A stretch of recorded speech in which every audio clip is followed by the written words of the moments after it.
Travis County 911. Do you need police, fire, or paramedic? I don't know. I'm in the closet. There were shots fired. Help me. Okay, we're helping you, ma'am. Help me. Oh my God.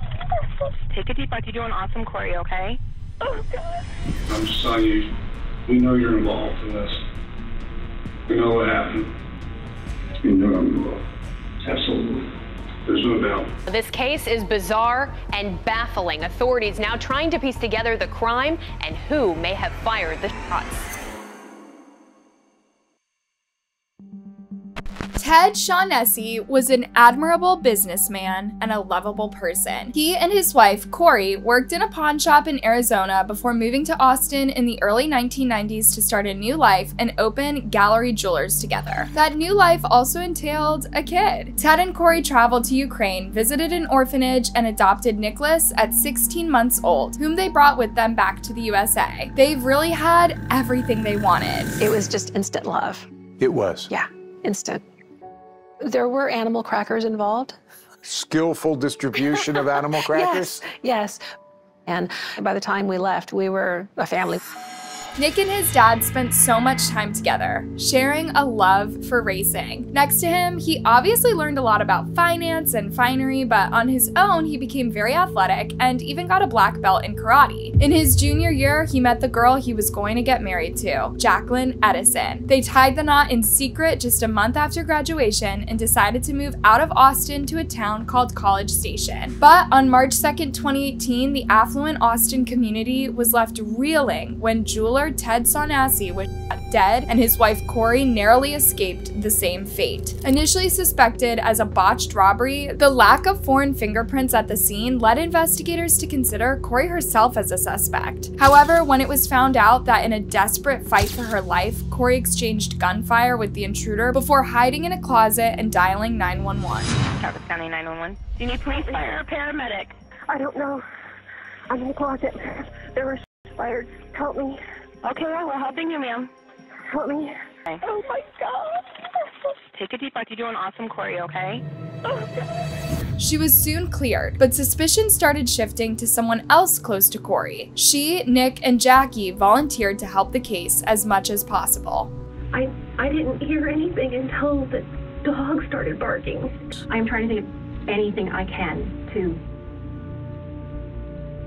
help. So here's step by step what happened. The nightmare began around 4:45 a.m. when two intruders broke into the Shaughnessy home. Corey, awakened by their barking Rottweilers, recounted how Ted grabbed his gun and left the bedroom, only for her to hear a series of gunshots moments later. She returned fire with a .357 revolver before taking cover in a closet, calling 911 amidst the chaos. When the police arrived, the scene resembled a war zone. Broken glass and spent bullet casings littered the floor. Ted lay dead in a pool of blood near the kitchen table, and one of their dogs was found shot in the master bedroom. Now, here's what made the investigators extremely suspicious. There was a window that was open, so that was curious, but then the screen for that window had been removed and was actually laying against the wall. The window led to a bedroom that had used to belong to the Shaughnessy's son, Ted and Corey's son, Nick.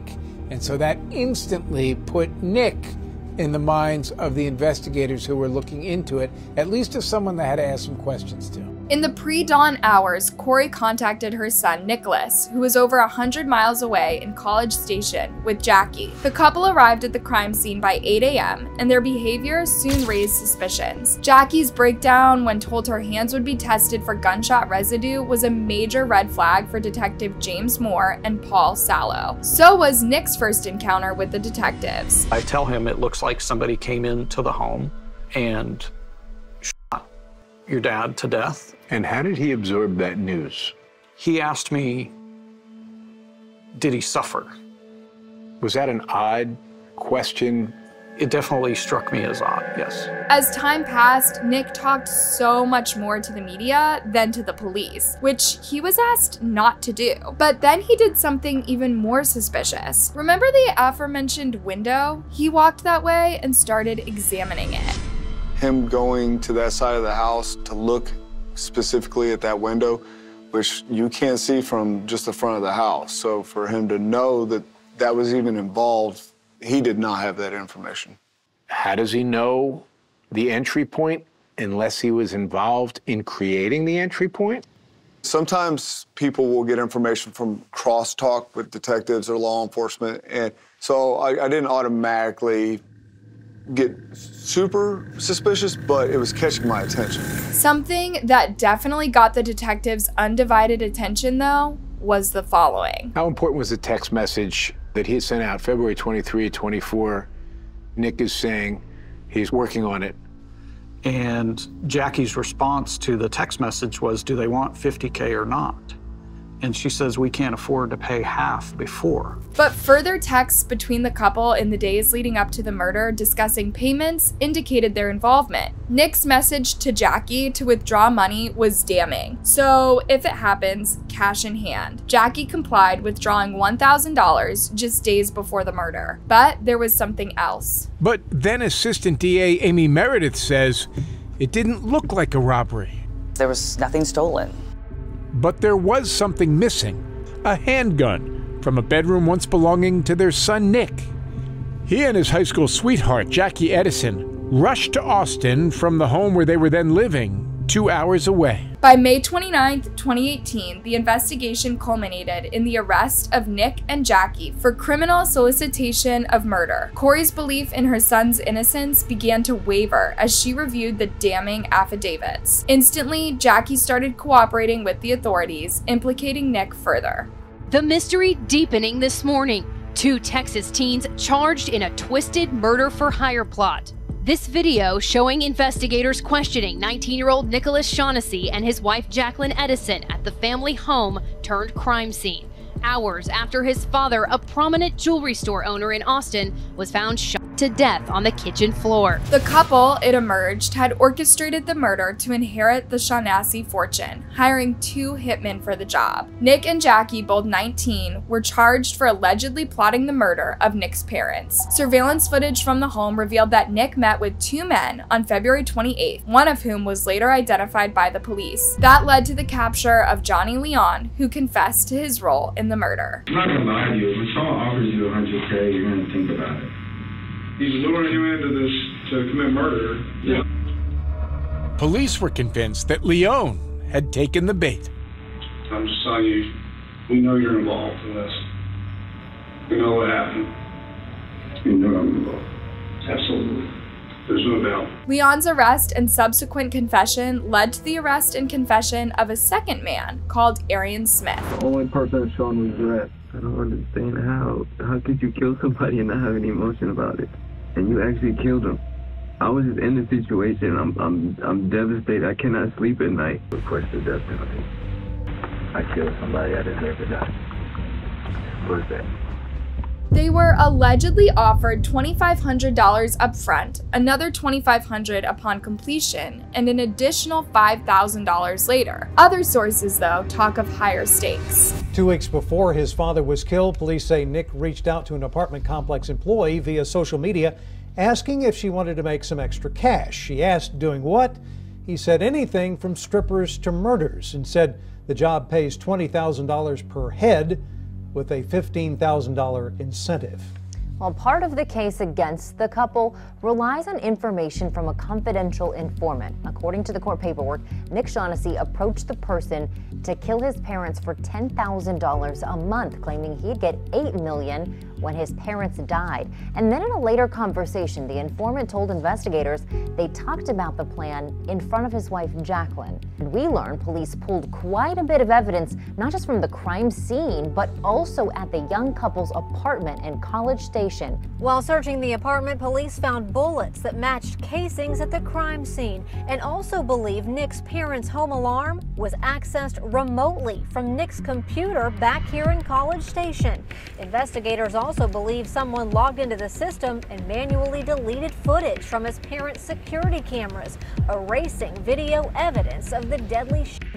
Investigators also discovered that the parents' security system had been disabled on the night of the murder from the College Station home. During interviews, Nicholas revealed that he and his friend, Spencer Patterson, had previously entered his parents' home through a window. Texts between Nicholas and Patterson discussed payments for a job, with Nicholas in a relaxed manner stating, "No mask needed, 'cause they'll be dead." Several anonymous sources reported that Nick had approached them about killing his parents, one as recently as May 29th, 2018. Nicholas believed that he would receive around $8 million from his parents' life insurance policies, the sale of their home, and his father's jewelry store. Initially, Nick was held on a $3 million bond, and Jackie on a $1 million bond, and Johnny Leon on a $3 million bond. Attorneys Perry Minton and Rick Flores, representing Nick, issued a statement expressing their disbelief at the allegations, describing them as inconsistent with the young man they knew. Earlier, we received this statement from attorneys representing Nick Shaughnessy. They say, quote,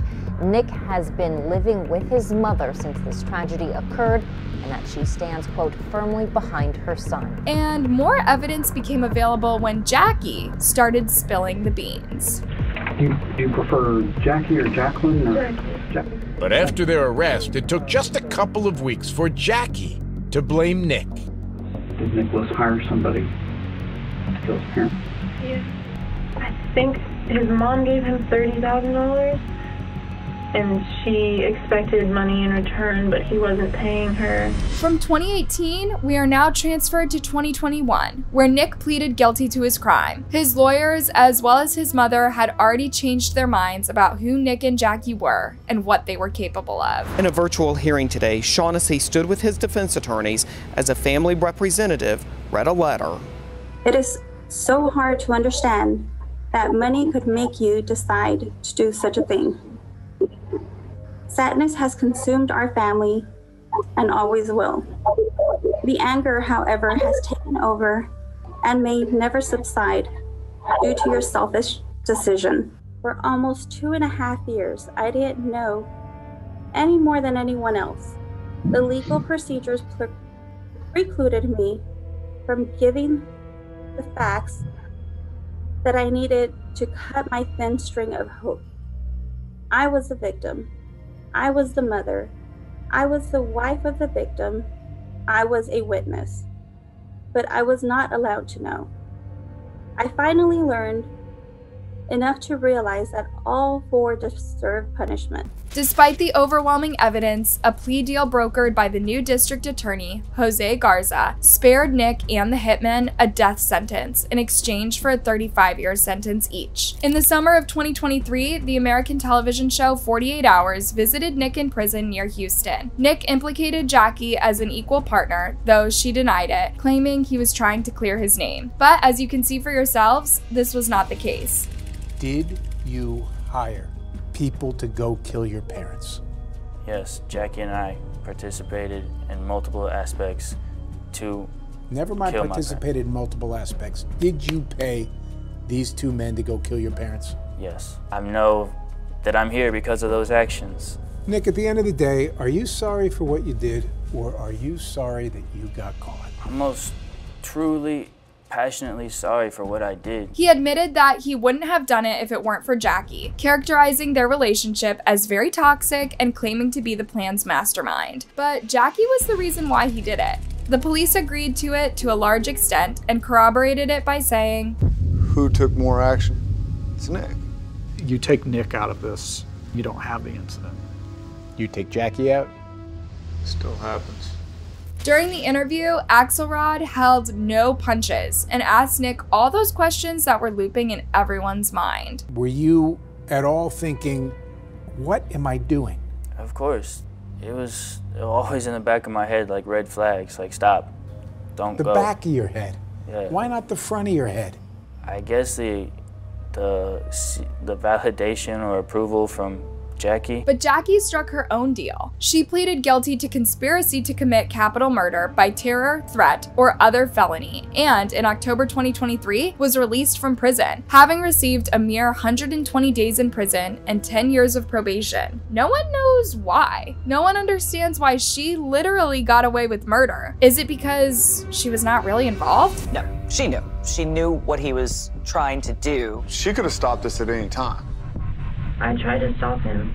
Despite repeated requests, the district attorney declined an interview and issued a statement instead. It claims that while Jackie's sentence was light, she faced severe consequences for any probation violations. More particularly, it stated that a district attorney's spokesperson sent us a statement saying, quote, "Our office takes acts of violence seriously and is committed to holding people who commit violent crimes accountable." The statement also said Edison is on 10 years probation, and if she violates the terms, she could face 20 years in prison. And there was one more stipulation we got to find out, maybe as bizarre as the sentence itself. While grappling with the sentence disparity, Corey received no satisfactory explanation from the authorities. It might come as a surprise, but even Nick defended his mom's honor. It's a slap in the face to my mother. Now you're concerned about your mother?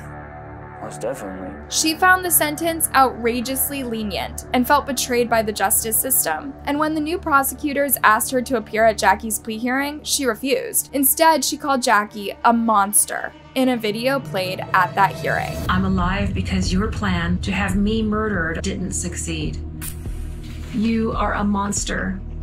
You are evil. And everyone needs to know it. You knew what was about to happen, and yet you sat home and did nothing because you wanted it to happen. Upon her release, she was instantly approached while sitting outside an Austin, Texas jail, and this was her reaction. Jacklyn. We'd been asking for an interview for months. I don't want to do any interviews. But our producer, Jenna Jackson, had some questions for her anyway. Nick got 35 years, the hitman got the same, you got 120 days. Are you getting away with murder? No. I think that it's fair. I think it accurately reflects the level of involvement. Corey and Nick have both told us is that you were a partner in this murder plot. Yeah, I think Nick is saying whatever he has to say to kind of clear his name. And Corey is very much in denial about what really happened. You weren't in on this plot and not in. Didn't get money out to pay the hitman. No, ma'am. Now, living under a new name out of state, Corey has made peace with the past but remains vocal about the injustice. She has not spoken to Nick since his arrest, but made sure Jackie heard her message of condemnation, ensuring that the world knew of her role in the heinous plot. At this point, what's probably on everyone's mind is, could Nick ever redeem himself to his mother? Respectively, will she ever speak to him again? I wish I could tell my mom how truly sorry I am, that this is not something I'm proud of, and I failed her as a son. It means nothing to me. Do you think he believes it, what he's saying? I don't know that person. I have no idea who Nicholas Shaughnessy is.